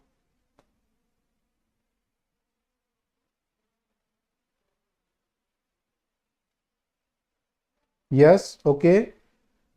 अच्छा, कितने लोगों ने इसमें ग्राफिकली करने की कोशिश करी और आंसर निकाल पाए, या गलत निकला या सही निकाल पाए? ग्राफिकली कितने लोगों ने ट्राई किया? अगर किसी ने ट्राई किया तो एक बार लिख दो।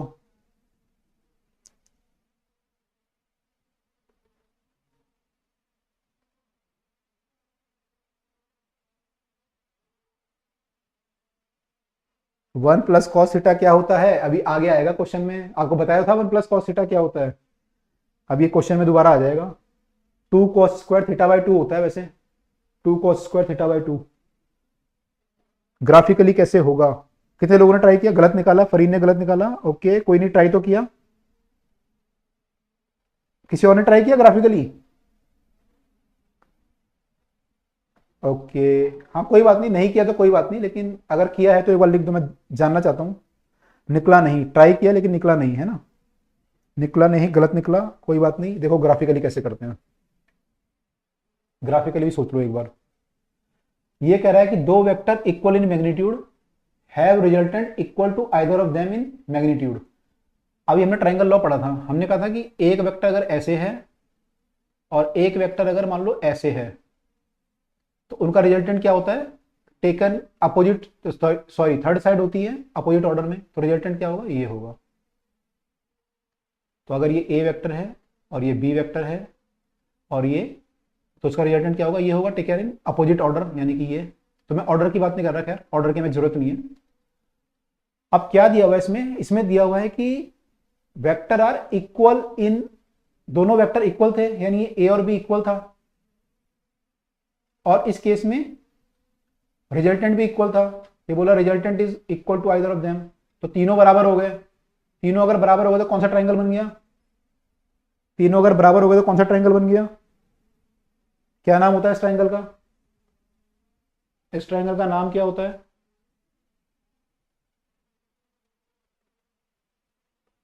Equilateral, equilateral triangle, isosceles, equilateral होता है, इक्विलेटरल ट्राइंगल, ठीक है, इक्विलेटरल, आइसो नहीं होता, आइसो में इक्विलेटरल ट्राइंगल है ना, इक्विलेटरल ट्राइंगल, हाँ इक्विलेटरल होगा, यस ठीक है, इक्विलेटरल ट्राइंगल बन गया। तो तीनों एंगल क्या होंगे इसमें, तीनों साइड बराबर हैं तो एंगल भी बराबर होंगे, तो 60-60 हो जाएंगे, ये एंगल 60, ये एंगल 60 और ये 60। तो बच्चे क्या करते हैं, आंसर भी 60 कर देते हैं, बस यहीं पे खत्म कर देते हैं, आंसर इज 60। कितने बच्चों ने ऐसा किया कि यहां से किया और आंसर 60 निकाल दिया? कितने बच्चों ने ऐसे किया कि ये 60 आ गया तो आंसर निकाल दिया, 60 लिख दिया, सीधा ए आंसर लिख दिया? ऐसे किया किसी ने? हमने किया, देखो बता रहे हैं ना, होता है, मैं तो सामने देखता हूँ ना बच्चों को करते हुए, ऐसे ही करते हैं बच्चे, ऐसे ही करते हैं भाई, ऐसे ही करते हैं, यही तो गलत होता है। देखो 3-4 बच्चे लिख रहे हैं हमने किया, हाँ आपने किया, तो इतना आपने सही किया था यहां तक। बस एक चीज और करनी थी, अब एक चीज और करनी थी, उसने बोला angle between them, angle between them. तो एंगल कब निकालते हैं हम, हमें किसके बीच का एंगल चाहिए, ए और बी के बीच का, ए और बी के बीच का एंगल कब निकालते हैं, मैंने क्या बताया था, दोनों को क्या करना पड़ेगा, पहले को इनिशियल करना पड़ेगा, दोनों को ऐसे बनाना पड़ेगा, ऐसे, ताकि उनकी टेल मिले आपस में, ठीक है, ये हेड है और ये टेल है, तो आपस में हेड, टेल और टेल मिले तब आप एंगल निकाल सकते हो। अब यहाँ पे क्या था, ये ए वेक्टर, इसका हेड था यहाँ पे और इसका टेल था, तो टेल और टेल तो नहीं मिल रहे, टेल और टेल तो नहीं मिल रहे, तो आंसर नहीं निकाल सकते। तो हम क्या करेंगे, हम ए को उठा के ले जाएंगे इधर, ये हो गया आपका ए वेक्टर, मैंने वेक्टर को आगे खिसका दिया। तो मैंने कल बात की थी कि मैं वेक्टर को, ये क्या है, नॉन लोकलाइज वेक्टर बना दिया मैंने आगे कर दिया थोड़ा। तो मैंने वेक्टर को क्या किया ना, तो मैंने इसका मैग्नीट्यूड चेंज किया, है ना, मैग्नीट्यूड में चेंज नहीं कर रहा उसकी, और ना मैं उसकी डायरेक्शन चेंज कर रहा हूँ। तो अगर मैं मैग्नीट्यूड चेंज नहीं कर रहा एंड उसकी डायरेक्शन चेंज नहीं कर रहा तो वेक्टर सेम रहेगा। तो मैंने उसको ऐसे आगे कर दिया, तो मैंने इसकी क्या करी, आपस में टेल मिला दी। अब टेल मिला दी तो मुझे चाहिए ये एंगल, इन दोनों के बीच का एंगल अब चाहिए मुझे ये। तो ये एंगल मेरा कितना हो जाएगा, पूरा एंगल मेरा 180 होता है और इतना एंगल 60 है इस साइड को, तो ये हो जाएगा 180 minus 60 which is equal to 120। Clear है ये? हाँ विवेक भी कह रहा है to be honest, yes honest ही रहना बेटा, ऑनेस्ट रहोगे तो मैं सब बता दूंगा। मुझे टीचर को सब पता होता है बच्चा क्या कर रहा है क्या नहीं कर रहा है ना, तो ऑनेस्ट रहना है टीचर के साथ, कोई गलती नहीं, कोई बात नहीं, गलत हो गया कोई बात नहीं। क्लियर हो गया सबको? अब ये ग्राफिकल मेथड क्लियर हो गया, इससे भी निकाल सकते थे।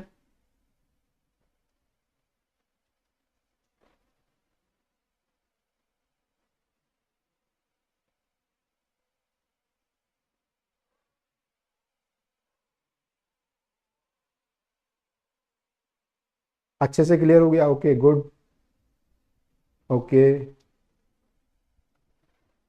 ओके, तो क्लियर हो गया सबको आई थिंक। फटाफट लिख दो क्लियर है तो अगले क्वेश्चन पे मूव करें, अगले क्वेश्चन पे मूव करें, है ना। बेसिक कंसेप्ट क्लियर रखने हैं बस। एंगल कब निकलेगा, जब वेक्टर आपस में टेल मिलेगी तो निकलेगा, है ना।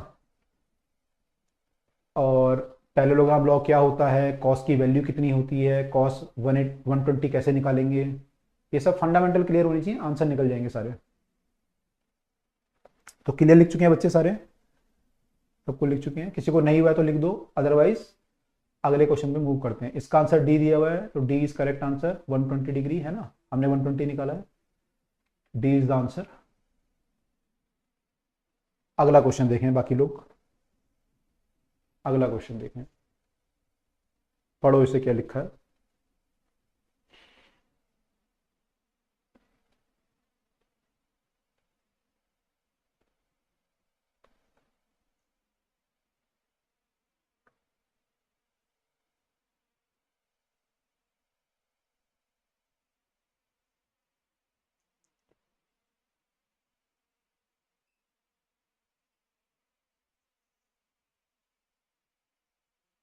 Square of the resultant of two forces of equal magnitude is equal to 3 times of the product of their magnitude, angle between them is, try करो इसे, ट्राई करो, वही सेम है ना, P square plus Q square आपको पता है, resultant of the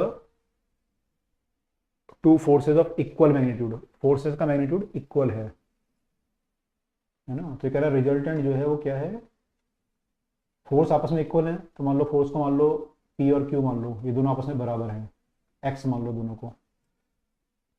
पहली लाइन तो ये बोल रही है, मैं क्वेश्चन सॉल्व नहीं कर रहा अभी, मैं आपको क्वेश्चन बता रहा हूँ बस क्या लिखा हुआ है, two force of equal magnitude,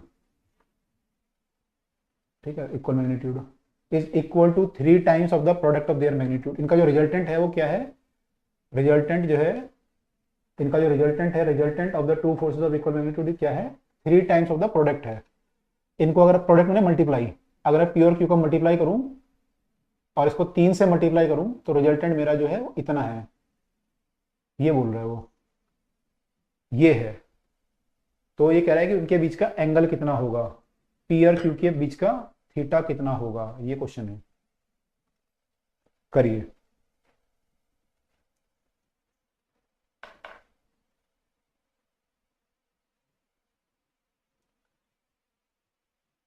sixty आएगा डायग्राम से, नहीं इस बार उसने ये नहीं बोला रिजल्टेंट बराबर है उसके, रिजल्टेंट बराबर नहीं है पी और क्यू के, तो वो इक्विलेटरल ट्रायंगल नहीं बनेगा इस बार, ये वैसा कुछ नहीं बनेगा। रिजल्टेंट जो है वो 3 टाइम्स ऑफ द प्रोडक्ट दिया हुआ इस बार।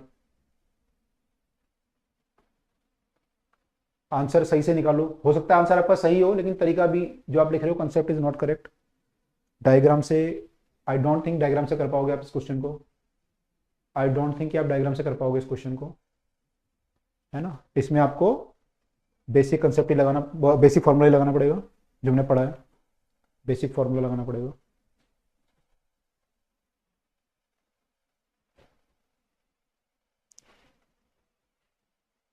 सिक्सटी आ गया, ज्यादातर बच्चे 60 बता रहे हैं, कुछ बी बता रहे हैं, संध्या बी बता रही हैं, ज्यादातर बच्चे सी बता रहे हैं। कर लेते हैं इसे, कर लेते हैं इसे।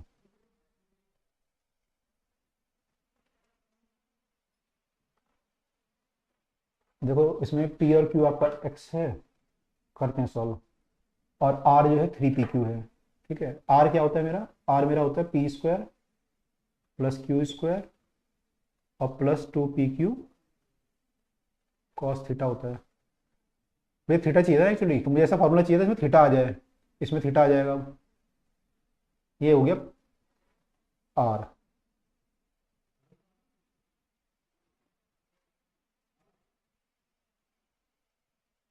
ये जो है किसके बराबर है? 3pq के बराबर है। ठीक है, तो ये दिया हुआ है क्वेश्चन में, है ना? जो दिया हुआ है मैंने भी वही लिखा है, केवल ये दिया हुआ है क्वेश्चन में, इससे मैंने ये निकाल लिया। अब ऊपर क्या दिया हुआ था कि two vector equal magnitude, magnitude इनका इक्वल हमने एक्स मान लिया था, तो पी भी एक्स मान लो, क्यू भी एक्स मान लो, तो ये एक्स स्क्वायर हो जाएगा प्लस एक्स स्क्वायर हो जाएगा प्लस 2x स्क्वायर हो जाएगा कॉस थीटा हो जाएगा। अब यहाँ पे क्या है? रूट है, ये रूट है यहाँ पे, और ये क्या हो जाएगा? 2 इंटू पी मैंने x into x, which is 3x square हो जाएगा यहाँ पे, ऐसा कुछ हो जाएगा। ऐसे लिखा ना इसमें, स्क्वायर ऑफ द रिजल्टेंट। अच्छा, इसमें एक हमने गलती कर दी, इसने बोला square of the resultant of two forces of equal magnitude. Square, resultant नहीं, रिजल्टेंट का स्क्वायर, इसका स्क्वायर बराबर है, ये बोला ना स्क्वायर ऑफ द, हमने ये छोड़ दिया था। स्क्वायर कर लेते हैं इसे, स्क्वायर कर लेते हैं इसे, तो स्क्वायर करेंगे तो रूट ये कट जाएगा, है ना? रूट ये कट जाएगा। स्क्वायर बराबर है 3pq के, तो ये स्क्वायर कर लिया तो ये रूट कट जाएगा, तो क्या आ जाएगा? ये X square plus X square 2x square आ जाएगा और plus 2x square cos theta आ जाएगा, है ना? इससे रूट कट गया, अंदर वाला मैं लिख रहा हूँ केवल x square plus X square 2x square, और ये 2x स्क्वायर ये आ गया, इक्वल टू किसके हैं? 3x स्क्वायर के। अब इसको माइनस कर लो, 2x स्क्वायर को वहां ले जाओगे तो ये हो जाएगा 3x square minus 2x square, जब 2x स्क्वायर को उस तरफ ले जाओगे तो हो जाएगा 3x square minus 2x square, यानी कि x स्क्वायर। और यहाँ क्या बचेगा? ये बचेगा बस। अब कॉस थीटा निकाल लो, एक्स स्क्वायर से एक्स स्क्वायर कट गया, 1 आ गया, और 1 2 यहाँ चला गया तो 1/2 कॉस थीटा 1/2। कॉस थीटा 1/2 कब होता है? जब थीटा इक्वल टू होता है हमारा साइन थीटा में होता है 30 में, तो यहाँ होगा 60 में, तो answer is 60 degree. This is the answer.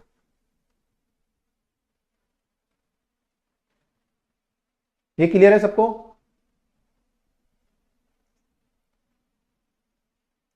Clear? हाँ, विवेक ने लिख भी दिया रिजल्टेंट का स्क्वायर है। यस, रिजल्टेंट का स्क्वायर मैंने ले लिया था बाद में, एक्चुअली आई फॉरगॉट। थैंक्स बेटा बताने के लिए, थैंक्स।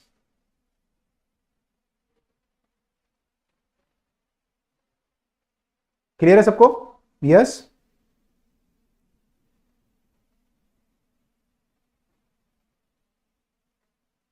यस लिख रहे हैं, ओके। ये क्वेश्चन देखिए एक बार,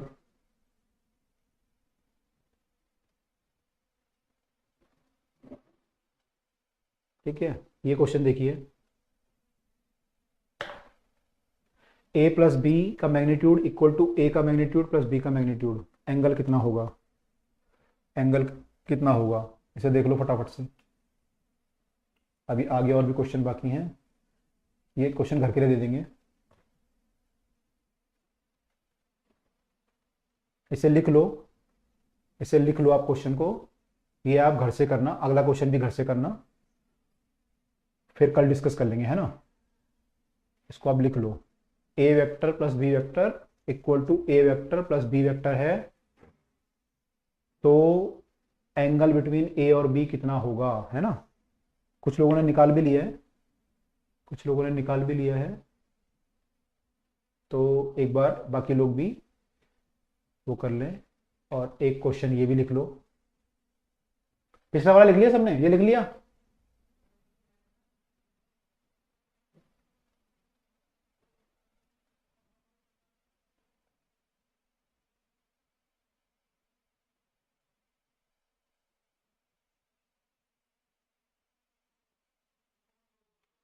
ये भी लिख लो,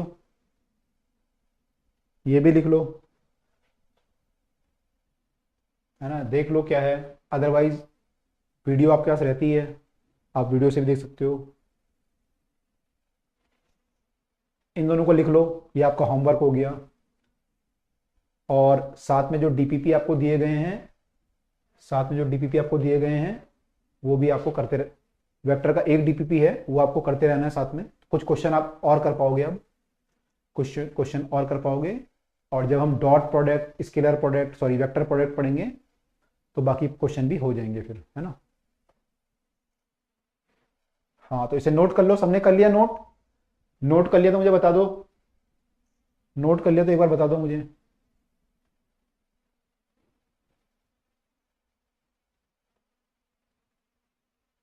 इन्हें कल डिस्कस करेंगे हम लोग, है ना। आंसर भी देखो, आंसर भी लिख लो। ऊपर वाले का तो सी है, ये लिखा ना यहाँ पे, इस वाले क्वेश्चन का आंसर यहाँ लिखा हुआ है, ये सी लिखा हुआ है। ये सी ट्राई करना, सी आ जाए, प्रैक्टिस करोगे। अगर गलत आ रहा हो तो देख लेना क्यों आ रहा है गलत, है ना। कल कल डिस्कस करेंगे हम लोग। एक बार देख लो आंसर, इसका सी है, अगले वाले का क्या है, ए है। इसका आंसर ये आना चाहिए और इसका आंसर ये आना चाहिए। ठीक है, ठीक है। तो मैंने क्वेश्चन आपके लिए चेंज कर दिया। अब क्वेश्चन ये बन गया कि अगर ऐसा ऐसा है तो prove that P equal to 2Q। अब क्वेश्चन ये बन गया है ना, ऑप्शन मैंने आपको बता दिया क्या है आंसर। तो आपको प्रूव करना है कि P इक्वल टू 2Q है, तो आपके लिए इजी हो गया। हाँ स्क्रीनशॉट ले लो। हाँ आप लोग तो टेक्नोलॉजी वाइज बढ़िया है ना, स्क्रीनशॉट ले लो, गुड। ठीक है बच्चे, आज की क्लास यहाँ पे फिनिश करें क्लास।